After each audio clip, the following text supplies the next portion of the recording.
우리 하나님 말씀 보겠습니다. 신약성경 히브리서 10장 24절부터 25절 말씀입니다. 히브리서 10장 24절부터 25절 말씀. 히브리서 10장 24절 25절 두 절 우리 같이 한 목소리로 합독하도록 하겠습니다. 시작. 서로 돌아보아 사랑과 선행을 격려하며 모이기를 패하는 어떤 사람들의 습관과 같이 하지 말고 오직 권하여 그날이 가까움을 볼수록 더욱 그리하자. 아멘. 자, 우리 PPT를 좀 띄워주시겠어요? 제가 어쨌든 오늘 좀 많이 드실 것 같아서 제가 PPT를 준비를 했는데 제가 이제 오늘 이제 정책당회를 하게 되어지는데 좀 고민을 좀 많이 해봤어요. 우리가 이제 어쨌든 내년이 교회가 이제 48주년이 되죠. 48주년이 되면 나름대로 이제 교회가 48년 하면 우리가 인간의 그 생체 그것들을 따져보면 사실은 48세면은 중년이 넘어가잖아요. 그래서 우리 교회가 48년 됐는데 그러면 우리 교회가 어떤 방향으로 나아가야 되는가, 또 우리가 어떻게 또 지금까지를 달려왔는가를 살펴보면서 또 고민하면서 이제 주제를 정하고 내년에는 이런 방향으로 가야겠다라는 찰나에 11월 달에 이제 제가 협력하고 있는 단체 중에 제가 계속 데이터들을 이야기하는데 목회정보 데이터 글을 내는 연구소에서 11월 달에 그 발표했던 내용들이 있습니다. 그 내용은 한국 교회에 우리가 흔히들 그런 얘기는 들어보셨죠? 가나안 성도라는 얘기는 들어보셨을 겁니다. 거꾸로 하면 안 나가. 이분들의 기준은 교회를 가냐 안 가냐 이거를 가지고 숫자를 매긴 거기 때문에 한국 교회의 가나안 성도가 몇 프로 정도 되는가, 이게 이제 코로나 이후로 그 전에도 계속 매기다가 최근에 이제 나온 통계는 한 29% 정도 된다고 얘기를 해요. 근데 이게 이제 단순히 교회만 안 가는 거기 때문에 이제 사람들에 따라서 이 사람들이 믿음이 있다, 믿음이 없다, 여러 가지를 이제 의견이 분분합니다. 그래서 이제 최근에 우리나라에선 최근이지만 사실은 서양에서는 이게 이미 몇 번 예전부터 좀 정리가 되고 조사를 했는 것 중에 하나가 뭐냐면 명목상 그리스도인이에요. 자, 쉽게 얘기하면 우리가 옛날에 썬데이 크리스찬, 나이론 신자 이런 얘기를 많이 접해 보셨을 건데, 그래서 우리나라에서 최초로 그러면 우리가 성도들이 교회에 출석하고 있는데, 그러면 가나안 성도는 뺀다 치더라도 명목상 그리스도인이 얼마나 되는가, 또 그들의 기준을 뭐를 갖고 해야 되는가, 이런 것들을 연구하다가 11월 달에 발표를 좀 했습니다. 제가 껐군요. 네. 자, 그래서 11월 23일 날 이제 이게 했기 때문에 제가 이제 교육자들한테 링크 보내주면서 이거 한번 봐라, 우리가 좀 고민해야 될 부분이다라고 같이 나눴던 부분인데요. 우리가 이제 흔히 명목상 기독교인 이렇게 얘기를 하지만, 명목상 교인 얘기하지만, 제가 지금 오늘 얘기하려고 하는 게 그냥 이거에 대해서 얘기하죠. 이게 이제 소그룹과 관련이 있기 때문에, 그리고 또 우리가 앞으로 우리의 신앙이나 이런 걸 봤을 때에 또 이것과 밀접한 관련이 있기 때문에 좀 같이 나누고 오늘 본문 말씀을 나누려고 합니다. 우리가 이제 명목상 교인이라고 이야기할 때 우리가 마태복음 7장 21절에 보면 이렇게 말씀하죠. 나더러 주여 주여 하는 자마다 천국에 들어갈 것이 아니요 다만 하늘에 계신 내 아버지의 뜻대로 행하는 자라에 들어가리라. 여러분, 우리가 한 예를 들면 부자 청년이 있죠. 이 부자 청년이 내가 어떻게 해야 영생을 얻으리까, 이렇게 질문을 합니다. 그때 예수님께서 네 재산을 팔아서 가난한 사람에게 나눠주라. 근데 이 청년은 심히 고민하고 그냥 갔다라는 거죠. 이 얘기는 뭐냐면, 말은 나는 하나님 섬깁니다라고 얘기를 하는데 실질적으로는 뭐예요? 자기 안에 제자화되지 못했다는 거예요. 그냥 명목상 예수는 믿는다, 하나님은 믿는다라고 얘기하지만 여기 주여 주여 하는데 실질적으로 그 내면에 하나님 믿느냐라고 들어갔을 때 물음표가 있는 사람들이 많다는 거죠. 이게 지금 어떤 통계냐면, 이게 교회 안 다닌 사람의 가나안 성도를 뺀 거예요. 그러니까 교회는 가고 있는데 너 진짜 미국 사람들한테 너 크리스찬이냐 그러면 나 크리스찬이야, 리얼 크리스찬이냐 고민하거든요. 내가 예수는 믿는데 진짜 내가 제자화 됐는가, 하나님의 백성답게 살아가느냐라고 했을 때는 대답을 잘 못하는 그런 사람들이 아마 여기에 포함될 겁니다. 그러니까 실제적으로는 기독교인이 아닌 거죠. 내면으로는 기독교 생활을 하고 있지 않다라는 거죠. 그러니까 어떻게 보면 사람들에게 잘 알려지지 않다가 막 나중에 얘기하다 보면 너 교회 다녔어? 이렇게 되는 사람이죠. 그러니까 평소에는 내가 크리스찬이다라는 거를 이야기하지 못하라는 거죠. 그래서 우리가 흔히 뭐 예전에 나이론 신자, 뭐 썬데이 크리스찬이라고 얘기하는 것처럼 그런데 사실은 이 명목상 그리스도인이라고 얘기하는 거는 여러분이 혹시 들어보셨는지 모르겠는데 로잔 운동이란 게 있습니다. 이 로잔 운동은 원래 이제 빌리 그레함 목사님이 이제 시작이 되었는데 세계 선교를 위해서 복음주의의 운동입니다. 여기서 얘기하는 것들이 세 가지가 뭐냐면 세계 선교에 대한 기초를 마련했고요. 그리고 우리가 흔히 미전도 종족이라고 얘기하는 그 단어들이 이제 여기서 등장하게 됐고, 우리가 선교에 있어서 우리가 그냥 부분적이 아니라 통전적으로 전체적으로 어떻게 선교해야 될 것인가 그 측면에서 활력을 불어일으켰던 게 이 로잔 대회입니다. 그래서 여기 제가 PPT 한 것처럼 1980년도에도 98년도에도 2018년도에도 로잔 대회가 진행이 되면서 여기서 이제 명목상 기독교에 대해서 이제 이것들을 80년도에 선언을 발표했고 또 98년, 18년 그렇게 해서 이제 이 부분에 대해서 이야기를 하는데 아직은 이게 좀 구체적으로 이게 서로가 의견들이 좀 분분하긴 하지만 좀 이번에는 한국에서 우리에 맞게 좀 요것들을 정리했다라는 거죠. 그리고 우리가 내년에 2024년에는 우리나라에서 로잔 운동이 대회가 있습니다. 여기 인천 송도에 컨벤션을 거기서 하게 되어져서 지금 한국교회에서는 그거를 놓고 지금 열심히 준비를 하고 있는데 이 로잔 대회에서 그런 얘기를 한 거죠. 그리스도인, 명목상 그리스도인을 이야기할 때 네 가지의 기준을 이야기합니다. 무슨 얘기냐면 교회에 다니지 않는 그리스도인, 즉 아까 전에 제가 말씀 가나안 교회라고 해서 가나안 성도라는 교회 안 간다 그랬는데 이건 뭐냐면 스스로 기독교인이라고 얘기를 하는데 교회는 소속되지 않은 사람들을 이야기하는 거고요. 두 번째는 신앙생활의 성장을 위해서 신앙생활을 하지 않는 사람들이죠. 그러니까 내가 뭔가 신앙이 성숙되고 자라가야 되는데 신앙생활을 하지 않는 그리스도인을 명목상 그리스도인이라고 얘기하고 또 세 번째는 회심이나 중생을 하지 않은 거죠. 그러니까 무슨 얘기냐면 예수님을 나의 구세주로 고백하지 않아요. 그러니까 구원의 확신이 없는 거죠. 이런 사람들을 명목상 그리스도인이라고 얘기죠. 그리고 네 번째는 뭐야? 헌신이 없는 피상적인 교회는 다니지만 쉽게 얘기하면 예배 외에는 아무것도 안 하는 사람, 그런 사람들을 명목상 기독교인이라고 이제 로잔 대회에서 그런 얘기를 했다는 거죠.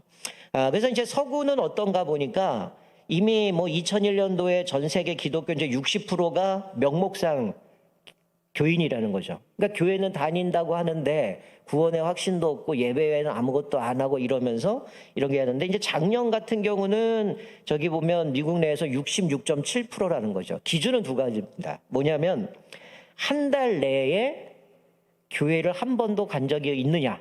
그러니까 한 달 동안 적어도 최소한 교회를 가지 않았다라고 하면 그 사람은 명목상 교인이라는 거고요. 또 하나는 신앙이 내 삶에 중요한 비중을 차지하고 있느냐?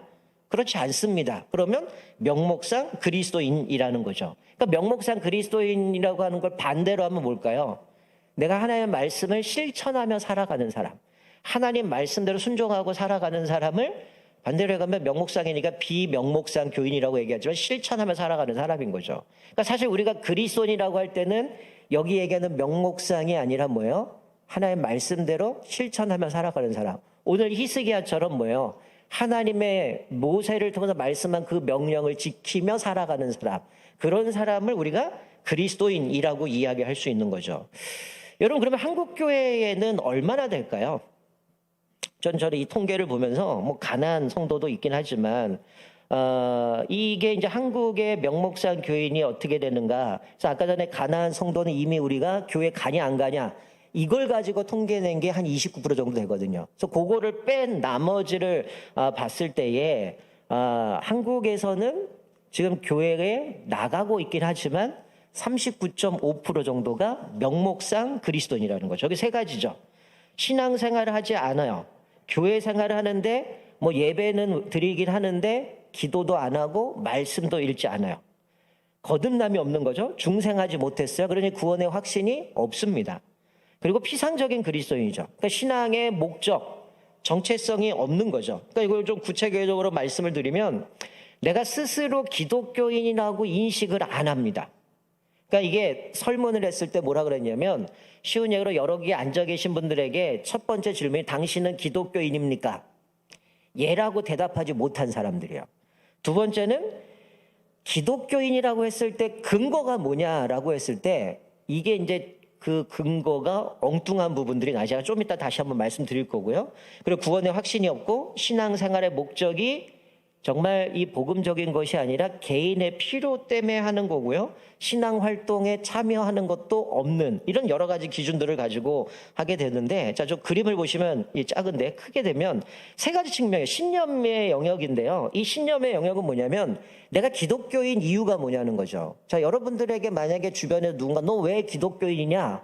네가 기독교인 이유가 뭐냐라고 했을 때 이 세 가지에 해당되면 그 사람은 명목상 기독교인이라는 거죠. 무슨 얘기냐면 내가 기독교인 이유가 예수님과 하나님을 믿는 것 외에 다른 이유를 대면 명목상 그리스도인이라는 거죠.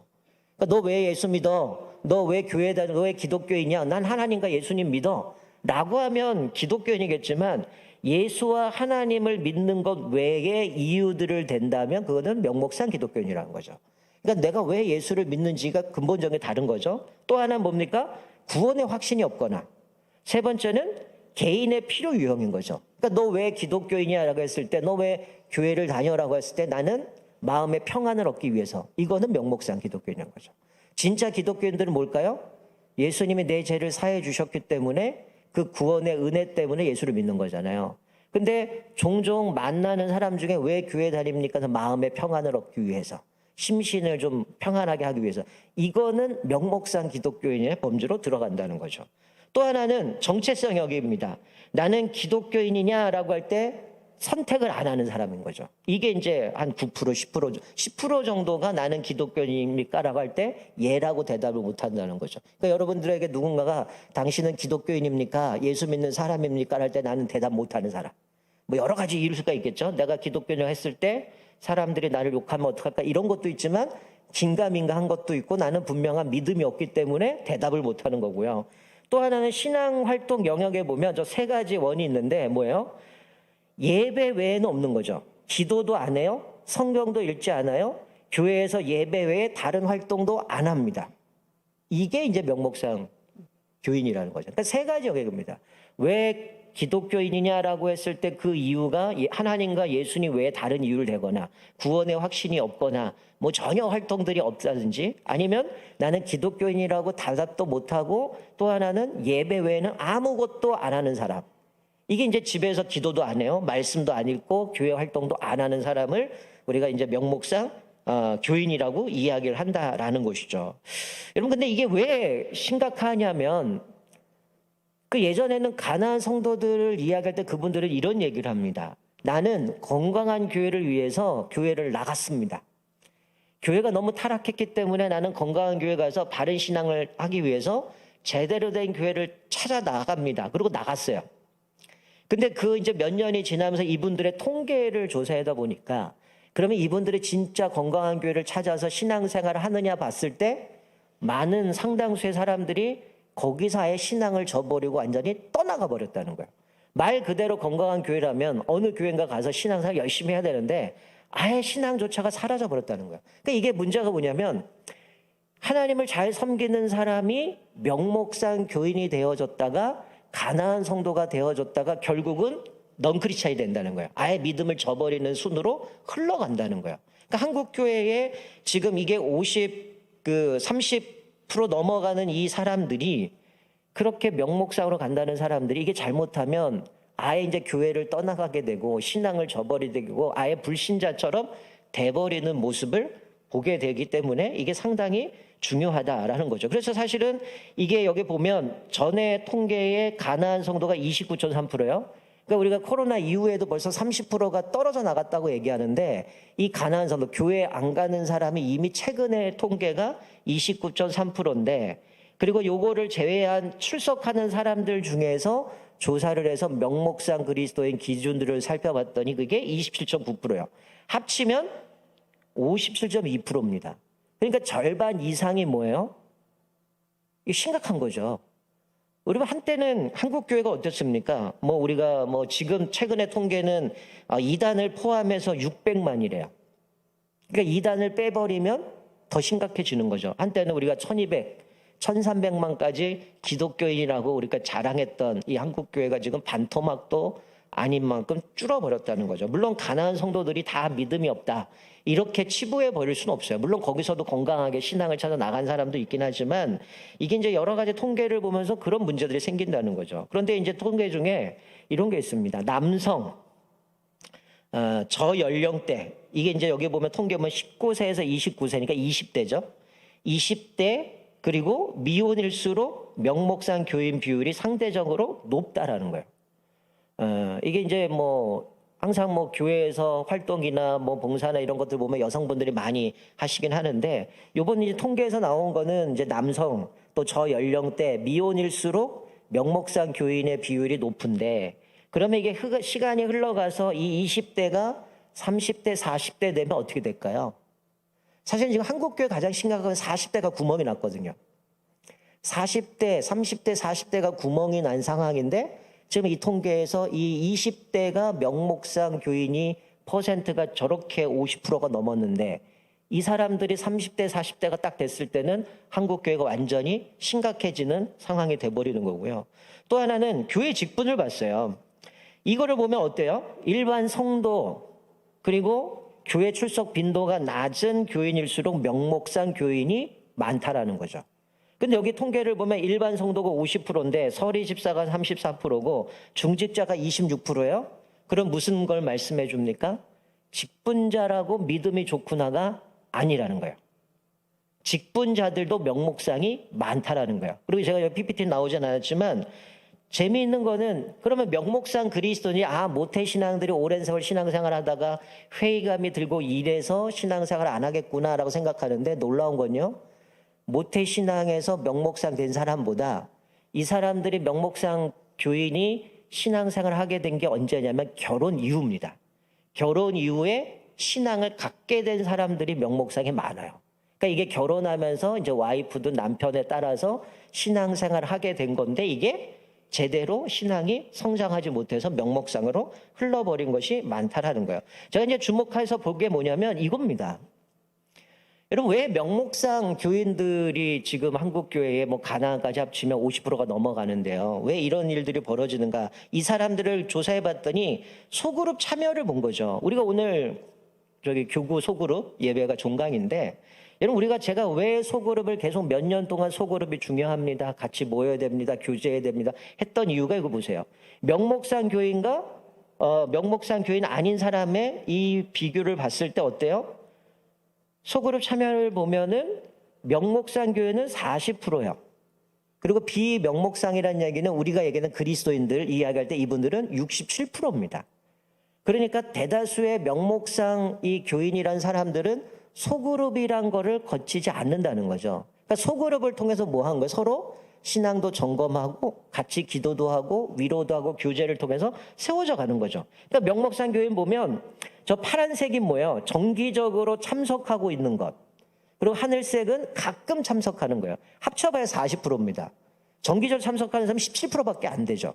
그러니까 어떻게 보면 외톨인 거예요. 신앙생활을 혼자 하는 게 아니라 같이 기도하고 말씀을 교제하고 내가 또 잘못된 길로 갔을 때 그것을 통해서 교정도 하고 같이 신앙으로 붙돋아주고 같이 가야 되는데, 이 소그룹에 참여하지 않는 사람들이 명목상 교인으로 흘러갈 확률이 되게 많다는 거예요. 근데 반대로 명목상 교인이 아니라 제대로 신앙생활하는 사람들은 저기 45.4%가 정기적으로 참여하고요, 가끔 참석하는 분이 22%, 그러니까 67%가 소그룹을 활동하고 있는 거죠. 여러분, 한국교회에 여러 가지 소그룹의 이름들이 있어요. 구역이 있고 속회가 있고 셀몸이 있고 뭐 가정교회가 있고 뭐 다락방이 있고 순이라고 있는데, 다 이 이름은 다르고 방식은 다르지만 뭡니까? 소그룹이라는 거죠. 건강한 교회들은 다 소그룹을 통해서 함께 교제를 나누고 신앙을 나누고 거기서 세워져 간다라는 거죠. 그래서 건강한 일꾼은 반드시 건강한 소그룹을 통해서 같이 아름다운 신앙을 교제하면서 세워져 간다라는 거죠. 그래서 마찬가지예요. 이 봉사라는 것도 마찬가지예요. 우리가 이제 해마다 이쯤 되면 제가 제일 전화 받기가 싫어요. 아시죠? 얘기 안 해도. 전화가 계속 옵니다. 근데 저한테 오면 부목사님한테 얘기하세요. 제가 뭐 결정할 건 아니니까. 근데 이쯤 되면 다들 뭐 빼달라는 얘기는 많지. 목사님, 저 내년에 뭐 할게요. 이런 분은 아직까지 연락을 못 받았습니다. 이런 분이 좀 많았으면 좋겠는데, 여기도 마찬가지죠. 명목산 교회는 봉사도 안 합니다. 25.9%예요. 현재 봉사자로 활동하고 있는 사람은 25.9%. 51.6%는 과거에 이렇게 봉사를 했는데 지금 안 하는 거죠. 진짜 우리가 그리스도인이라고 얘기하는 분은 지금 현재 56.2%가 봉사를 하고 있고 과거에는 37.3%가 봉사를 하고 있다는 거죠. 그러니까 명목상 교회는 봉사조차도 안 한다는 거예요. 자, 제가 지금까지 쭉 이야기했던 명목상 교인이라고 하는 사람들의 특징들을 쭉 살펴보면 사실은 이게 교회 안에 깊이 들어갈 수가 없는 거죠. 그냥 예배 외에는 아무것도 없고 신앙적인 교제도 없고 이런 모습인 거죠. 자, 이 통계에서 재밌는 거는 한 목사님 3분이 발표를 했는데 마지막에 이제 여자 목사님이 심층 인터뷰를 했습니다. 이 명목상 교인들을 데리고 그러면 도대체 왜 이 사람들이 명목상 교인이 됐는가 심층 질문을 했는데 저는 이거를 보면서 교회가 또 우리 소그룹이 어떻게 해야 되는가를 좀 하나의 답으로 제시되지 않나라는 생각이 듭니다. 자, 여기는 30대 여성이에요. 이 30대 여성이 이렇게 얘기를 했어요. 대학 때 친구가 교회 가자고 해서 처음 교회 갔어요. 청년 출석 인원이 20명에서 30명 좀 안 됐죠.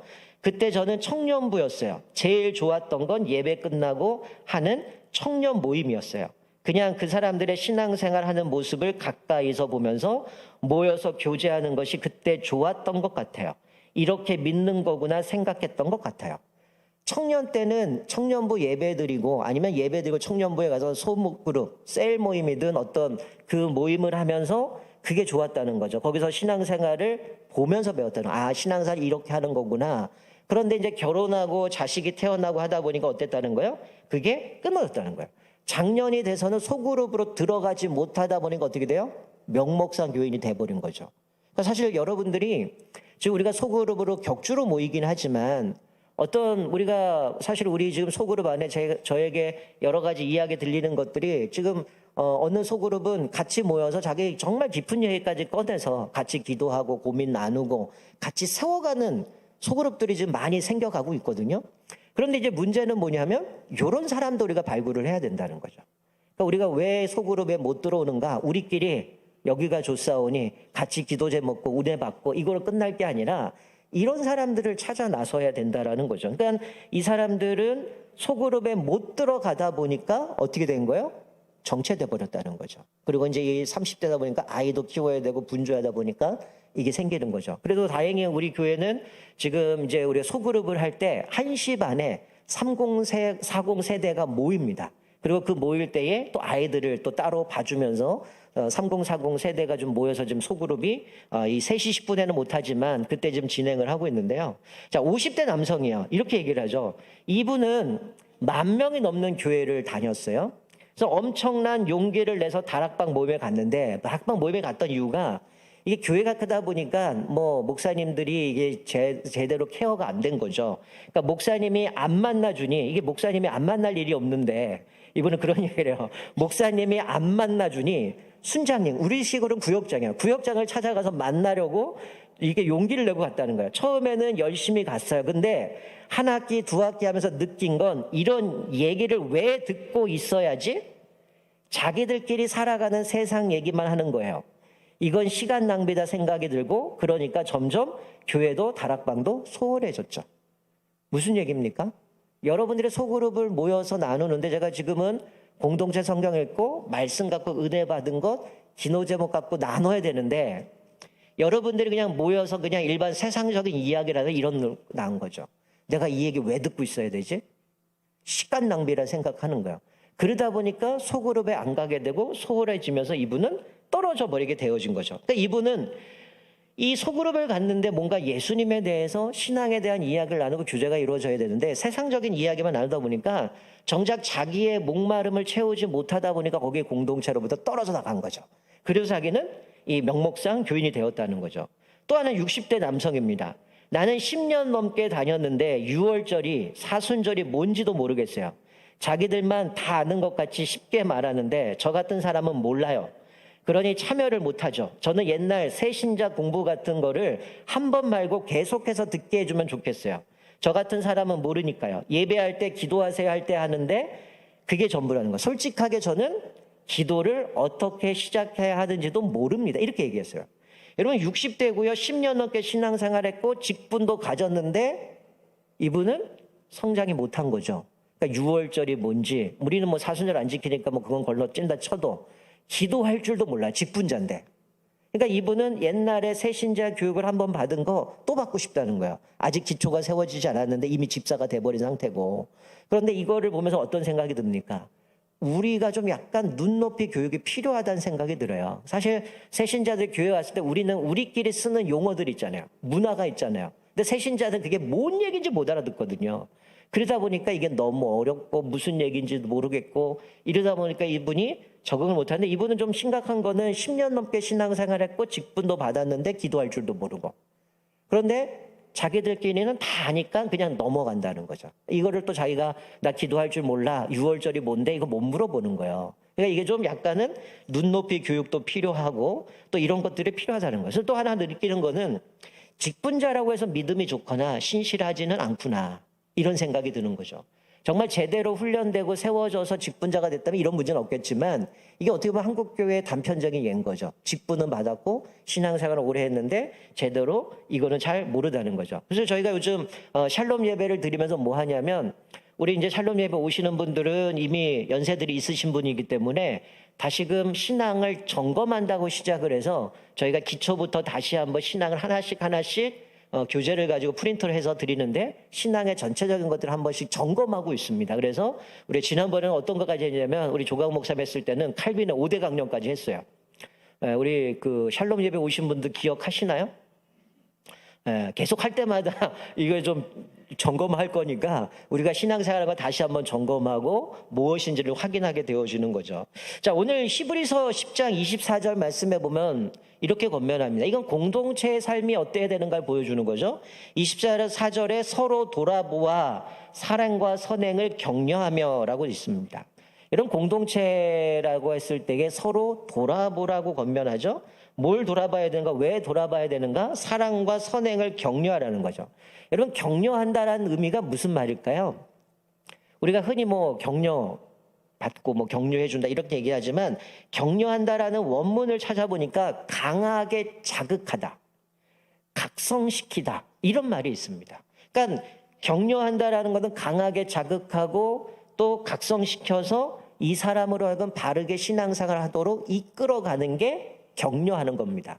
그냥 잘했어가 아니라 이 사람이 잘못된 길로 갔을 때는 강하게 자극을 주고 야 예수 믿는 사람 그렇게 살면 안 돼. 바른 믿음을 갖고 살아가야 돼. 라는 것들을 또 우리가 교제를 통해서 나는 이렇게 살았어라는 걸 통해서 신앙생활은 저렇게 하는구나. 아까 30대 여성분이 청년부 때 셀 모임을 통해서 신앙생활이 이렇게 하는 거라 배워갔던 것처럼 사실 우리가 소그룹에서 우리가 서로의 그 신앙의 모습을 보면서 그것들을 배워가는 거거든요. 근데 여기 두 가지를 격려하라고 얘기하죠. 두 가지에서 격려하고 자극을 줘야 된다고 했는데 첫 번째 사랑입니다. 이 사랑이라는 건 뭐예요? 감정에 따라 흔들리지 않고 또 하나는 우리의 감정에도 불구하고 어떻게 해요? 행동하기로 하는 선택을 사랑이라고 얘기하는 거죠. 우리가 사랑한다고 고백하면서 내 감정에 따라 움직일 때 얼마 안 씁니까? 얘가 나한테 이랬는데 무슨 사랑이야?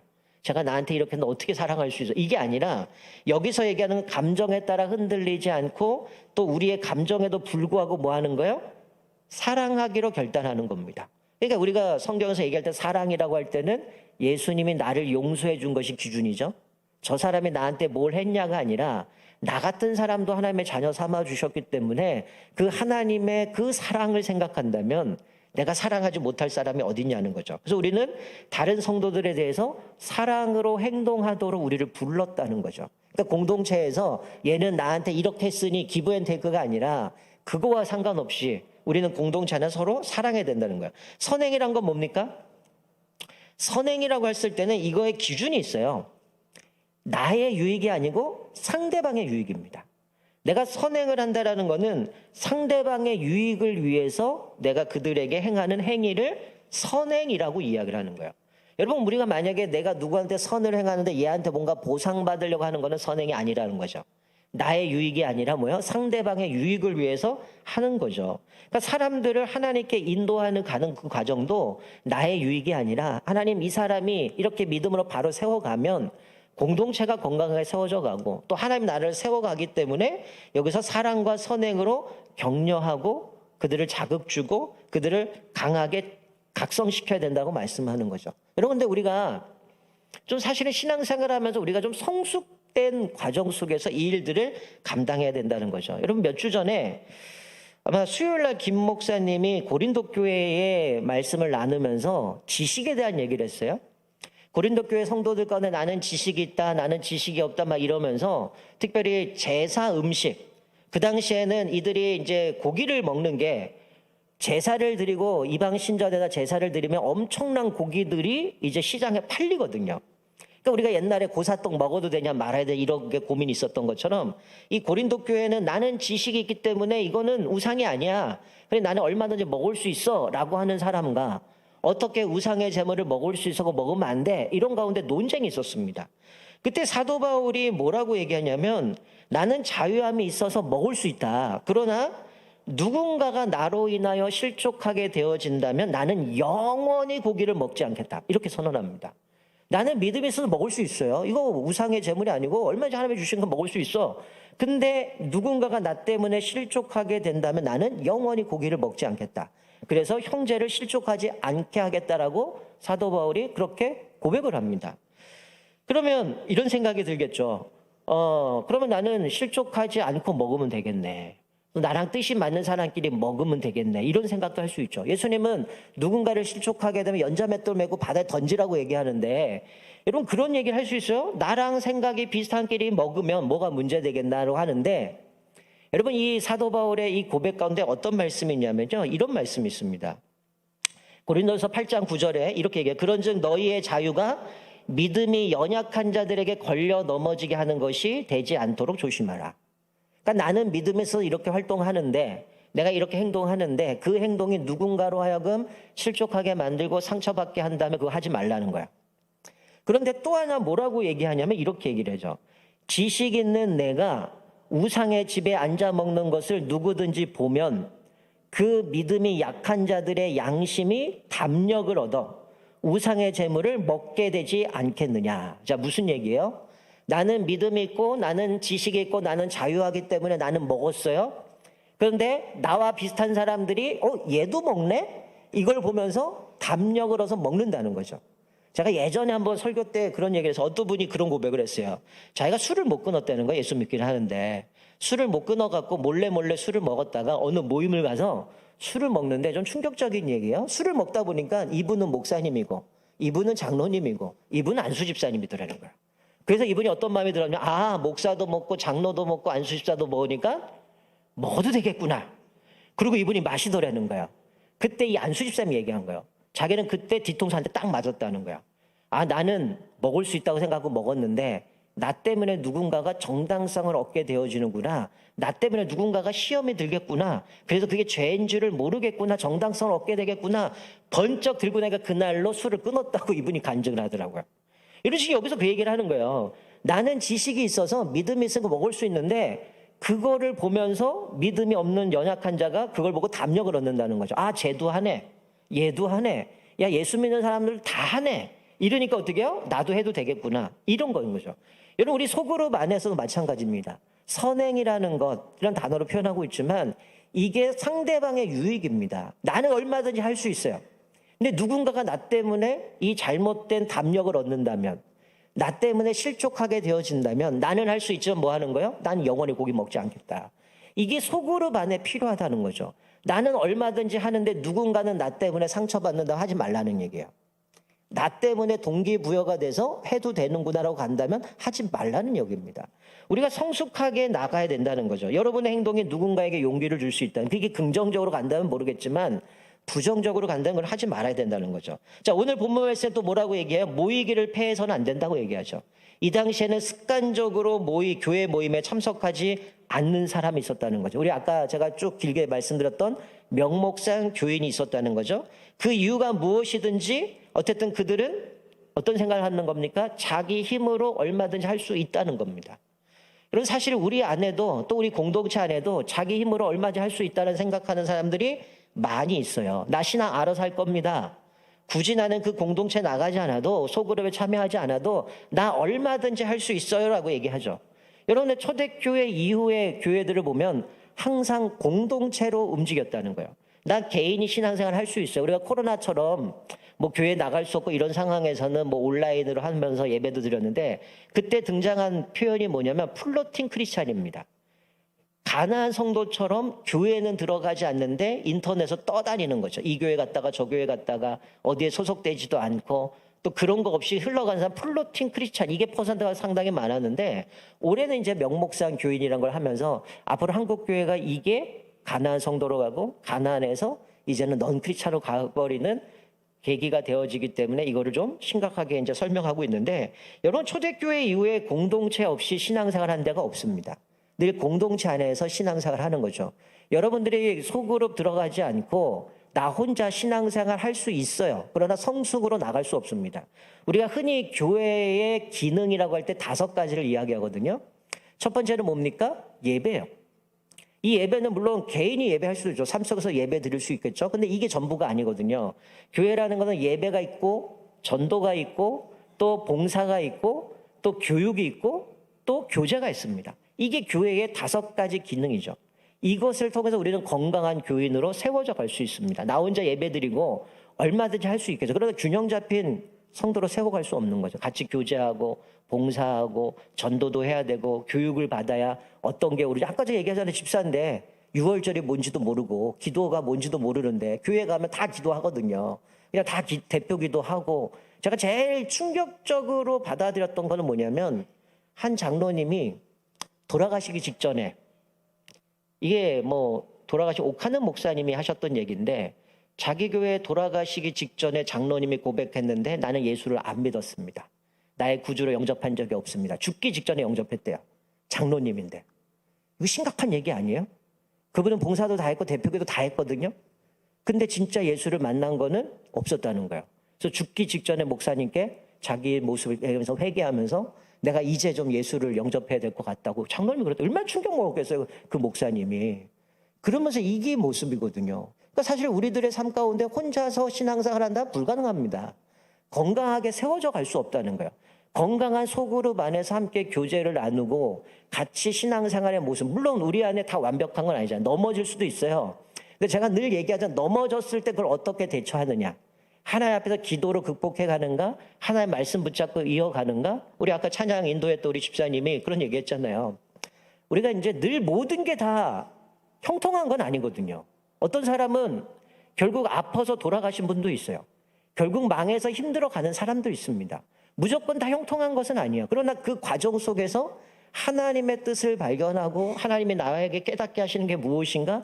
그것을 통해서 성숙되어져 가는 사람들이 있어요. 무조건 잘만 되면 어떡할까요? 교만해지거나 아니면 그것 때문에 제대로 신앙생활이 뭔지 모를 수도 있겠죠. 근데 이 모든 것은 우리에게 열려있는 상황들인데 그때그때는 하나님의 뜻이 있거든요. 근데 이 소그룹을 통해서 우리는 예배와 전도와 봉사와 교육과 교제를 통해서 우리는 건강하게 세워져 가야 된다는 거예요. 그렇기 때문에 오늘 본문 말씀에 뭐라고 얘기합니까? 서로 격려해야 된다라고 얘기하죠. 이거는 뭐예요? 상호 책임입니다. 무슨 얘기냐면요. 목사한테 있는 것도 아니고 구역장한테만 있는 것도 아니고 오늘 본문 말씀에 보면 서로 격려하고 돌아봐야 된다는 거예요. 이거는 구역장들의 역할만이 아니라 공동체 구성원 한 사람 한 사람들이 서로 돌아보고 격려하고 세워가야 되는 거죠. 여러분 만약에 내 몸에 암세포가 하나 있으면 어떡하시겠어요? 내 몸의 일부분이니까 그건 내버려도 되겠지. 아니면 손가락 하나가 지금 칼에 베어갖고 다치고 있는데 나머지 9개는 멀쩡하니까 내버려도 되겠지. 이러면 어떻게 될까요? 다 전이 되거나 골마서 옆에까지 다 퍼질 겁니다. 그렇게 내버려 두는 사람이 없어요. 근데 유독 공동체라고 하는 우리 성도가 뭐예요? 하나님을 나의 구주로 고백하는 성도들의 모임이 교회잖아요. 교회라면 우리는 한 지체거든요. 그러면 우리끼리만이 아니라 내 공동체 가운데 누가 아파하면 그 사람을 세워주고 격려하고 위로하고 세워져 가서 함께 일으켜 가는 거죠. 이거는 구역장만이 아니라 아니면 지금 우리 교구장만이 아니라 온 구역 식구들이 같이 상호 연대를 가지고 책임을 가지고 뭐 해야 돼요? 세워가야 되는 거예요. 여러분 특별히 우리 리더들은 이 빠지는 부분에 있어서 이걸 너무 쉽게 생각하면 안 됐으면 좋겠어요. 왜냐하면 이것 때문에 저 오늘 못 갑니다. 근데 이게 어느 순간부터 그냥 습관이 돼버렸어요. 이거면 그래 빠져도 되는 것좀 각이지만 오늘 본문 말씀은 어떤 사람처럼 습관처럼 빠지는 모이기를 패하는 사람이 아니라 더욱더 그날이 가까움으로 뭐야? 예수님 재림이거든요.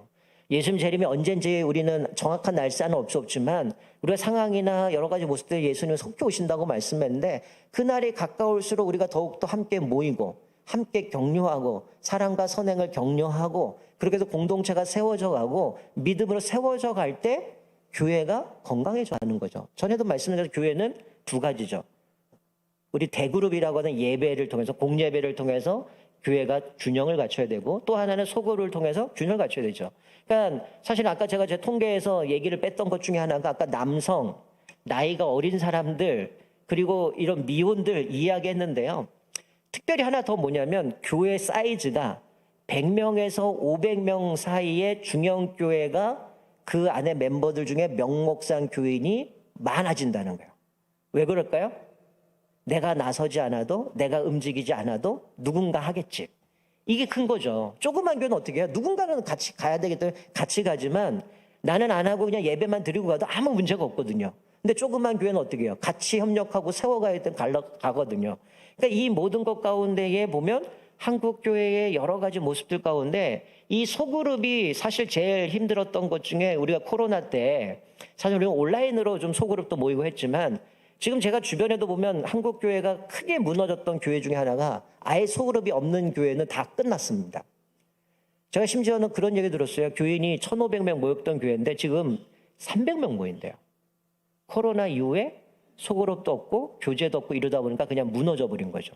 그래서 그분이 얘기하더라고요. 이거 회복이 안 돼 미치겠다는 거예요. 왜 그럴까요?